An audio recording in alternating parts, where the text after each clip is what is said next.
মানুষ তো উল্টো দিকে ঘুরে গেছে। আগে নামাজ না পড়লে মিশতো না, ঠিকই আছে, তখন তো একটা মানুষের সমাজ একটা ছিল, এমতিটা নাই।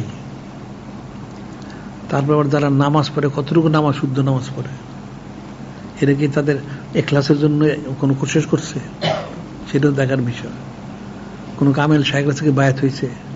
বায়াত না হলে নামাজ পড়লে নামাজ তো কোনোদিন শুদ্ধ হবে না, এখলাস কোনোদিন পয়দা হবে না। এই যে মুজাদ্দিদ আল সুন্নাহর কথা আমরা বলি বারবার, উনি মুজাদ্দিদ আলফে সানি, 1000 বছরের মুজাদ্দিদ। ওনার বক্তব্য হইল 100 বছরের যারা মুজাদ্দিদ তাদের তুলনায় 1000 বছরের মধ্যে এত পার্থক্য দেবেন, 100 আর 1000-এর পার্থক্য যত, তার চেয়ে বেশি। তাহলে কত ফজিলত না। আচ্ছা, উনি ইলম অর্জন করলেন, মুস্তাহিদ হইলেন, ইস্তাদের দরজায় পৌঁছলেন, সব হইলেন, অনেক 17টা সিলসিলে খেলাফত লাভ করলেন, ওনার বাবার খেদমত করলেন। শেখ আব্দুল হাদম উনি 1007 হিজরিতে উনি বেচারশে গ্রহণ করলেন। এরপর উনি হজ করতে পারেন নাই, ওনার বাবার খেদমতের জন্য বের হইলেন, আসলেন হজ করতে, রওনা হইলে আসলেন দিল্লিতে। তো ওনার পীর ভাই হাসান কাশ্মীর রহমতুল্লাহ বললেন, যারে আপনি তো আপনাকে খুঁজতেছি, কেন খোঁজেন? আপনি না বলেছিলেন নকশবন্দির তৈরি কোনো বুজুর্গ পাইলে আপনাকে জানানোর জন্য? হ্যাঁ বলেছিলাম। তেন কই যাচ্ছেন? হজে যাচ্ছি। তাহলে আপনি ওনার কাছে একটু আসেন, দেখেন, বসেন। কোথায়? দিল্লি শহরেই। তিনি বললেন, দিল্লি শহরে? আমি তো হজে যাচ্ছি, সময় তো লাগবে অনেক, তখন তার এই যাতায়াতের সুবিধা ছিল না, আমি যদি ওখানে যাই তাহলে আমার হজ করা হবে না। তিনি অনেক বললেন, অনুরোধ করলেন, না আপনি কমসে কম আসেন, একটু বয়াতন 7 দিন থাকেন কমসে কম, তারপরে যাইয়েন। আচ্ছা ঠিক আছে। উনি কোনো মতে রাজি হচ্ছিলেন না, কিন্তু অনেক বুঝায় রাজি করাইলেন। গেলেন, 7 দিন থাকলেন। এখন উনি বড় আলেম, মুস্তাহিদ, 17টা সিলসিলা খেলাফত প্রাপ্ত বড় অলি আল্লাহ বুজুর্গ, ওনার 1000 মুরিদ। উনি 7 দিন হযরত খাজা বাকি বিল্লাহর সবত থাকলেন। থাকার পরে হাসান কাশ্মীর বললেন, আপনি কি তাইলে এখন হজে যাচ্ছেন?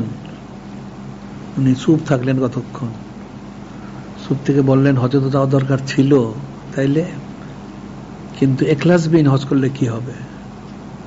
মানুষ তো পরে বুঝে না।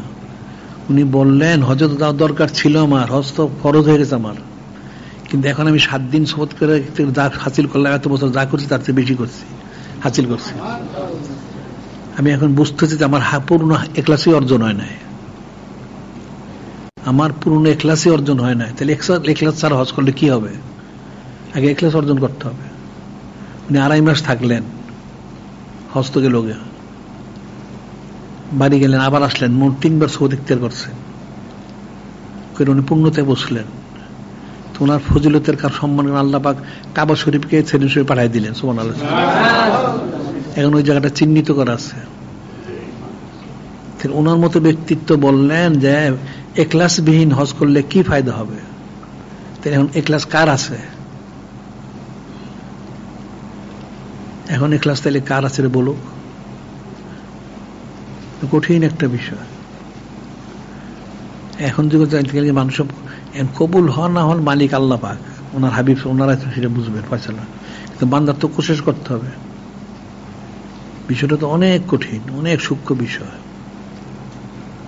ওলামায়ে সুরা তো মনে করে সব স্বাভাবিক না, কোনোটাই স্বাভাবিক না, এটা অনেক কঠিন বিষয়। ওনার মতো ব্যক্তি তিনি বললেন যে ইখলাসবিহীন হজ করলে কি ফায়দা হবে? ওনার জীবন আর হজ হইল না,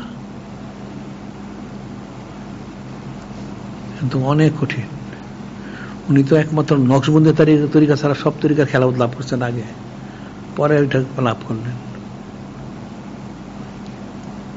বিষয়টা তো অনেক সূক্ষ্ম বিষয়, অনেক কঠিন বিষয়, এগুলো মানুষ কখনোই এগুলো বুঝবে না।